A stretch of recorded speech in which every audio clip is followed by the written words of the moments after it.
शास्त्रों के अनुसार धरती पर कुल 4 युग हैं, जिनमें सबसे पहला युग सतयुग था। यह युग सच्चाई और अच्छाई का प्रतीक था, लेकिन धीरे धीरे इंसान के पाप इतने बढ़ गए कि कलयुग का समय आ गया। इस कलयुग को बाकी तीनों युगों के मुकाबले सबसे निकृष्ट माना गया है। श्रीमद् भगवद गीता में श्री कृष्ण ने कहा था कि जब धरती पर पाप दुगना हो जाएगा और इंसान एक दूसरे के दुश्मन बन जाएंगे तो वो कलयुग का दौर कहलाएगा। ऐसे में बाकी तीनों युगों की तरह ही कलयुग की अवधि भी 1000 वर्षों की होगी, जिसका अंत एक बार फिर से भगवान खुद करेंगे। दोस्तों, आज के इस वीडियो में हम आपको भगवान कृष्ण द्वारा कहे गए कलयुग के 5 ऐसे रहस्य बताएंगे जिससे आज का मनुष्य बहुत कुछ सीख सकता है। बात उस समय की है जब पांडवों को वनवास हो गया था। वनवास जाने से पहले पांडवों ने भगवान श्री कृष्ण से पूछा था कि हे कृष्ण, अभी यह द्वापर का अंत काल चल रहा है, आप हमें बताएं कि आने वाले कलयुग की चाल या गति कैसी होगी। तब भगवान श्री कृष्ण ने कहा था, मैं तुम्हें इसका सीधा सा उत्तर तो नहीं दे सकता, लेकिन तुम 5 भाई वन में जाओ और जो कुछ भी दिखे वह आकर मुझे बताना। मैं तुम्हें इसका कलयुग में प्रभाव बताऊंगा। 5 भाई वन में चले गए। वन में उन्होंने जो कुछ भी देखा उसे देखकर अचंभित रह गए।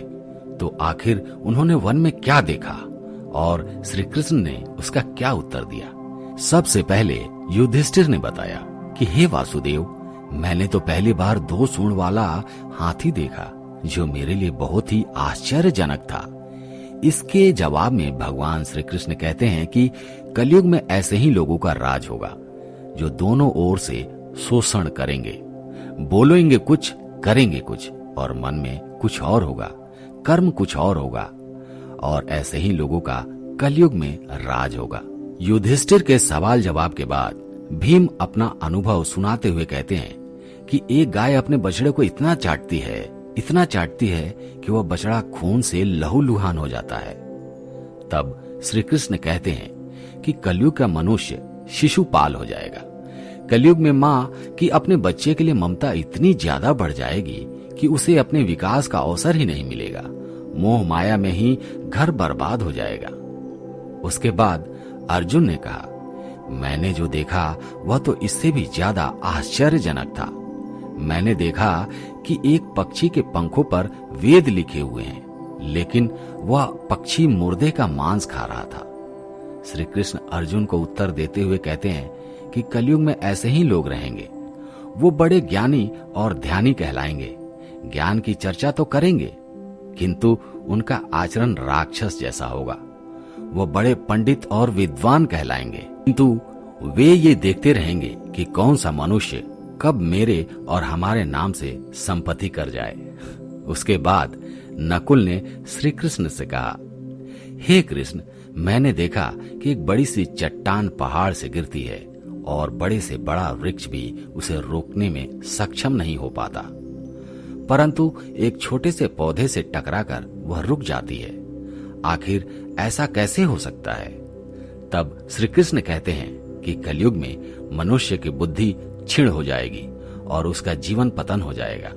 उस पतन को धन और बड़े से बड़ा सत्ता रूपी वृक्ष भी रोकने में सक्षम नहीं होंगे, किंतु हरि का नाम छोटा सा शब्द बोलने से मनुष्य जीवन का पतन रुक जाएगा।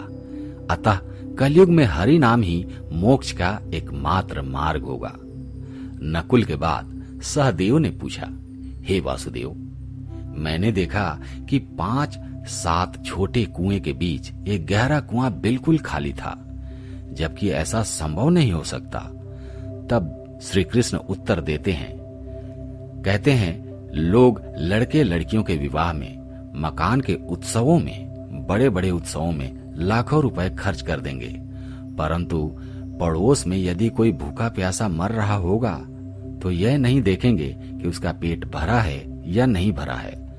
उनका अपना ही सगा भूख से मर जाएगा और वो देखते रहेंगे। कहने का अर्थ यह है कि कलयुग में अन्न भंडार तो होंगे, किंतु लोग भूख से मर जाएंगे।